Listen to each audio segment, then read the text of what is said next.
We discussed this previously with Meagher County Attorney Cory Swanson, and the commission requested a written document that would be the resolution authorizing it. So I worked with Mr. Hurwitz and provided that to the commission. So the general decision before you is, number one, does the commission wish to join Meagher County to intervene in the environmental lawsuit dealing with the Black Butte Copper Mine?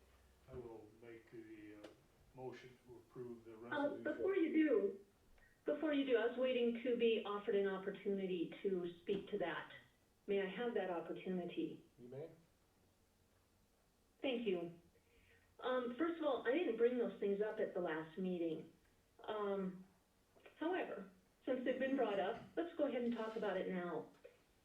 We have a policy.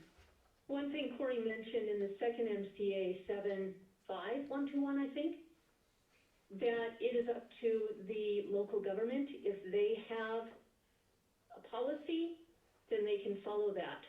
We know that we have to follow Montana state law. We also know we can have resolutions and policies that are more strict. We happen to have that, and that was brought about by history. It's been in effect since at least 2015 and was reaffirmed excuse me, on January 6th, 2020 by a unanimous vote of the commission. What it states is that resolutions shall be presented to the commission as an agenda item and follow public hearing as described in Part 4. Part 4 goes into the requirement for a public hearing. I did not ask for 2 weeks notice in the local paper of record, because not every resolution requires 2 weeks notice. But per our policy, every resolution does require a public hearing. Regardless of having a policy that describes that, my request for increased communication to our citizens and a request for increased opportunity for them to comment should have been honored. I made that request via email prior to the deadline for our agenda. We should strive for more opportunity for participation, never to reduce it.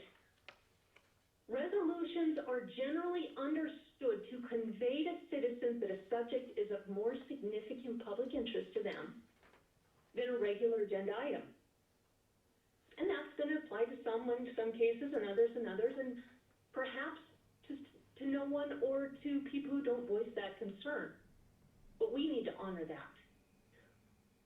That also sends a message of public trust. Now, in the past, these requests to follow our policy, to have the public hearings for resolutions have been honored, and I appreciate that. The Barca resolution is a great example. The Black Butte Copper Mine in Meagher County is of significant public interest to our citizens. Cory stated some of those in his introduction.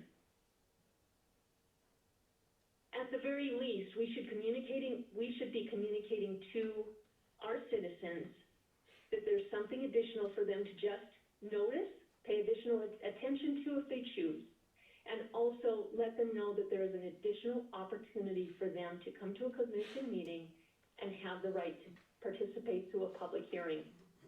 I know it seems redundant, but there is a reason that we have public meetings and public hearings.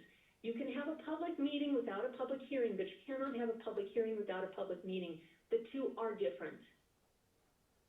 And I think what I am going to do at this point is I'm going to leave this meeting in a show of protest for bypassing Broadwater County policy, bypassing a commissioner's also policy right to have a voice in the agenda, and I'm going to leave in the protest of not granting our citizens that extra show of, hey, take a special look at this.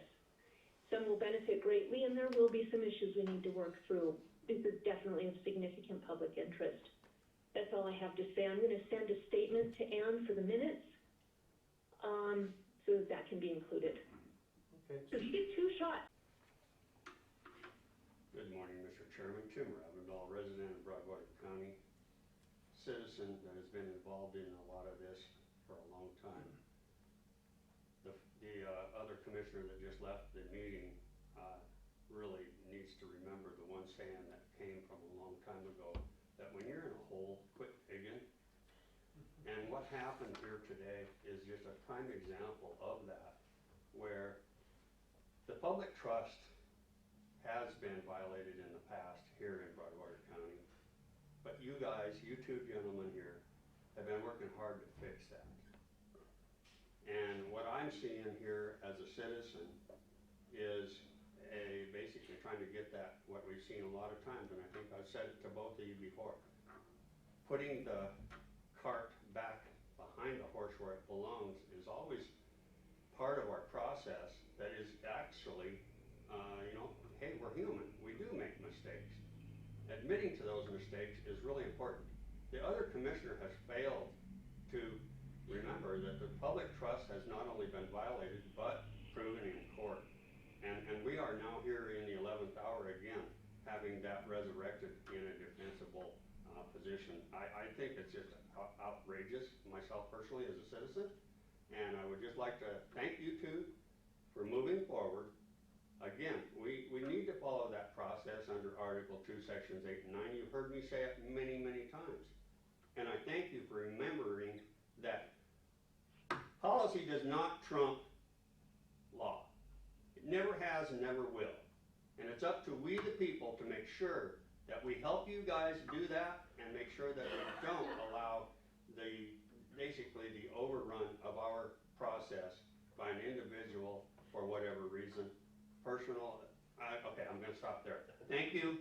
I could go on, but I think I better stop there. Thank you for adopting this, and I did comment, I did have a public opportunity, and I did also make sure that I let my friends know what was going on through a media source that I have ability to touch. So with that, thank you for adopting this. Move forward. All right, thank you.